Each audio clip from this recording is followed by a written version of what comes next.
बिस्मिल्लाहिर्रहमानिर्रहीम। एक हिंदू बच्ची एक दिन अपने बढ़ कर कहती है, बाबा आप रोज़ मंदिर जाते हो दूध लेकर, बाबा करते क्या हो? बाप कहता है, बेटी जाता हूँ अपने देवता को दूध चढ़ा के आता हूँ। बच्ची कहने लगी, बाबा क्या वो इस दूध को पीते हैं? पंडित ने कहा, नहीं बेटी, हम उनके चरणों पे डालकर आ जाते हैं।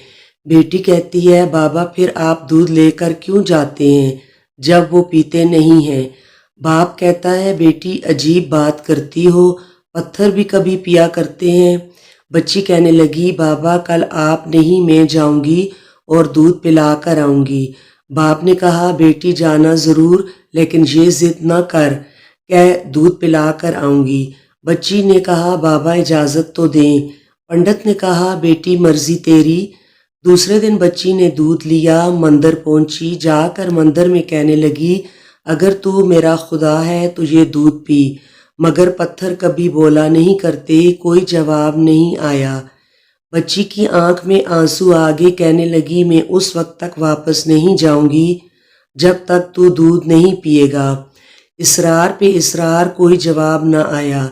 बच्ची कहने लगी, आज तू दूध पी ले वरना तेरे कदमों में अपनी जान दे दूंगी।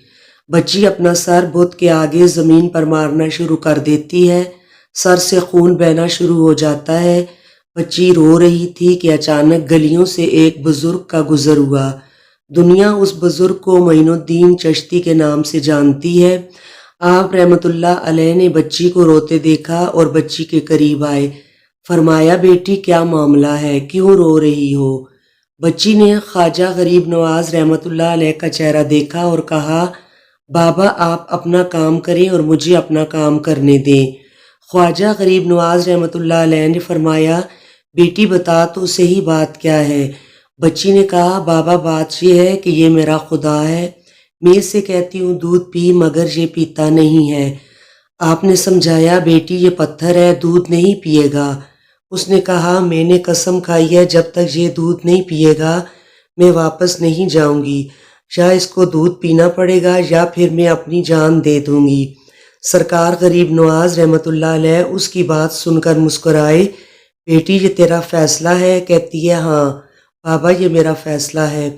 आप रहमतुल्लाह अलैह आगे बढ़े और उस बुत का कान पकड़ कर कहते हैं, देखता नहीं बच्ची का खून बह रहा है, दूध क्यों नहीं पी लेता? इतना कहना था कि बुत में जान आ गई।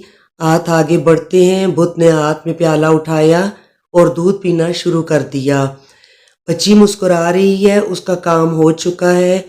बच्ची वापस घर जाती है, माथे पर खून है, कपड़ों पर खून के निशान है, लेकिन चेहरे पर मुस्कुराहट है। मोहल्ले वाले बच्ची को देख कर कहते हैं, पंडित जी आपकी बच्ची लगता है अपनी इज्जत गंवा के आ रही है, इसका हाल बता रहा है कि इसके साथ कोई हादसा हुआ है। पूरी बस्ती जमा हो गई। कहते हैं, बेटी बता क्या हुआ तेरे साथ? बच्ची ने कहा, कोई हादसा नहीं हुआ, मेरी आबरू पर किसी ने हाथ नहीं उठाया, आज मैं अपने खुदा को दूध पिला कर आई हूँ। सारे ख़ानदान वाले सर पकड़ कर बैठ गए। कहते हैं, ये कैसी बातें कर रही है, शायद ये पागल हो गई है, इसका दिमाग ख़राब हो गया है। बाप ने पूछा, बेटी सच बता क्या हुआ तेरे साथ? बच्ची ने कहा, मैं वादा करके गई थी अपने खुदा को दूध पिलाकर आई हूँ, किसी को यकीन ना आया। बच्ची ने कहा, कल मेरे साथ चलना, मैं फिर तुम्हें दूध पिलाकर दिखाऊंगी। सुबह का सूरज निकला और सारी बस्ती इकट्ठी हो गई। कहने लगे, आज पंडित की बेटी अनहोनी को होनी कर देगी। बच्ची हाथ में प्याला लिए उसी मंदिर के पास और बुत के आगे रख कर कहती है, लो ये दूध पी लो। लेकिन आज पत्थर का पत्थर है, कोई हरकत उसमें नहीं थी। बच्ची रोकर कहती है, ए मेरे खुदा, आज मेरी इज्जत व आबरू का सवाल है। खानदान वालों ने कहा, पंडित तुम्हारी बच्ची झूठ बोलती है, इसकी इज्जत लुट चुकी है। बच्ची सुनकर जोर से चीख मारती है और कहती है, ए मेरे खुदा, आज तू दूध पीता है कि नहीं, वरना फिर कल वाले बाबा को बुलाऊं, तब तू दूध पिएगा। इतना कहना था कि पत्थर में जान आ गई। दूध का प्याला पकड़ लेता है और पीना शुरू कर देता है। बस्ती वालों ने कहा, ए बेटी बता तो सही, वो कल वाला कौन है جو اسے دودھ پلا کر گیا ہے۔ بچی نے کہا نام نہیں معلوم، کہاں سے آیا نہیں معلوم، لیکن آیا ادھر سے تھا اور گیا ادھر سے تھا۔ پوری بستی دوڑی کہ ایک درخت کے نیچے خواجہ غریب نواز حضرت معین الدین چشتی اجمیری رحمۃ اللہ علیہ تشریف فرما تھے۔ پاس آ کر کہتے ہیں اے بابا کیا تم ہی ہو جس نے پتھر کو دودھ پلایا ہے؟ خواجہ غریب نواز رحمۃ اللہ علیہ مسکراتے ہیں اور فرماتے ہیں ہاں میں ہی ہوں۔ سب قدموں میں گر جاتے ہیں اور کہتے ہیں بابا ہمیں بھی بتاؤ وہ کون سا جادو ہے جس سے پتھر دودھ پینے لگتا ہے؟ خواجہ غریب نواز رحمۃ اللہ علیہ فرماتے ہیں یہ کسی منتر یا جادو کی وجہ نہیں ہے، یہ طاقت میرے پروردگار کی ہے۔ سب نے کہا بابا بتاؤ تو صحیح تمہارا پروردگار کون ہے؟ خواجہ غریب نواز رحمۃ اللہ علیہ نے بتایا میرا پروردگار وہ ہے جو پیدا بھی کرتا ہے، زندگی بھی دیتا ہے، موت بھی دیتا ہے، رزق بھی اس کی قدرت میں ہے، پوری کائنات کا نظام اس کی قدرت میں ہے۔ سب نے کہا بابا کس مذہب سے تعلق ہے؟ خواجہ غریب نواز رحمۃ اللہ علیہ نے فرمایا میرا تعلق مذہب اسلام سے ہے، میرا نانا محمد رسول اللہ صلی اللہ علیہ وآلہ وسلم ہے۔ اتنا کہہ کر خواجہ غریب نواز رحمۃ اللہ علیہ آگے بڑھے۔ جیسے ہی آگے بڑھے سب سے پہلے پنڈت قدموں میں گرا اور کہتا ہے بابا صرف دودھ پلانے آیا تھا یا ہم گناہگاروں کو مصطفیٰ صلی اللہ علیہ وسلم کا امتی بنانے کے لیے؟ اللہ اکبر! پوری بستی کلمہ پڑھ کر مسلمان ہو گئی۔ آپ کا شجرہ نسب حضرت علی ابن ابی طالب سے جا ملتا ہے۔ آپ کے والد سید غیاث الدین امیر تاجر اور بااثر تھے۔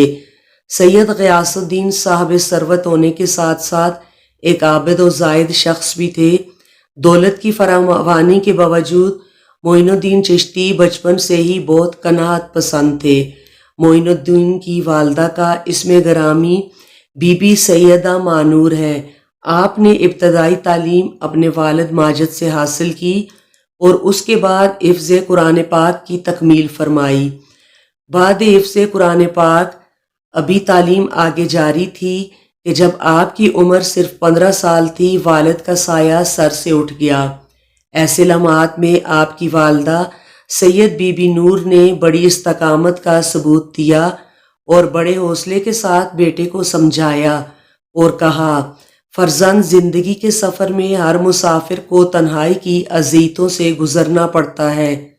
اگر تم ابھی سے اپنی تکلیفوں کا ماتم کرنے بیٹھ گئے تو زندگی کے دشوار گزار راستے کیسے طے کرو گے؟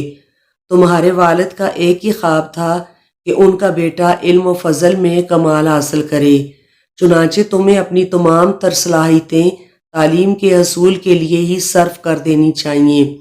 مادر گرامی کی تسلیوں سے سید خواجہ معین الدین چشتی کی طبیعت سنبھل گئی اور آپ زیادہ شوق سے علم حاصل کرنے لگے، مگر سکون اور راحت کی یہ مہلت بھی زیادہ طویل نہ تھی۔ مشکل سے 1 سال ہی گزرا ہوگا کہ آپ کی والدہ سید بی بی نور بھی خالق حقیقی سے جا ملیں۔ اب سید خواجہ معین الدین چشتی اس دنیا میں اکیلے رہ گئے۔ والد ماجد اور والدہ کے وصال کے بعد گھریلو ذمہ داری کی وجہ سے باغ کی دیکھ بھال فرما رہے۔ والد کی وفات پر ایک باغ اور ایک آٹا پیسنے والی چکی آپ کو ورثے میں ملی۔ والدین کی جدائی کے بعد باغبانی کا پیشہ آپ نے اختیار کیا۔ تعلیمی سلسلہ منقطع ہو گیا۔ آپ کو اس کا بڑا افسوس تھا، لیکن یہ ایک ایسی فطری مجبوری تھی جس کا بظاہر کوئی علاج نہ تھا۔ بعد میں آپ نے وہ باغ فروخت فرما کر اس کی رقم کو غربا و مساکین میں تقسیم فرما دیا، مزید اصول دین کی خاطر سفر کیا اور اپنے جائے ولادت کو خیر آباد کہہ دیا۔ سلسلہ چشتیہ ہندوستان میں آپ ہی سے پھیلا اور ہندوستان میں 90 لاکھ آدمی آپ کے ہاتھ پر اسلام لائے۔ ایک روایت کے مطابق تاریخ وفات 6 رجب 627 ہجری ہے۔ آپ کا مزار اجمیر شریف میں ہے۔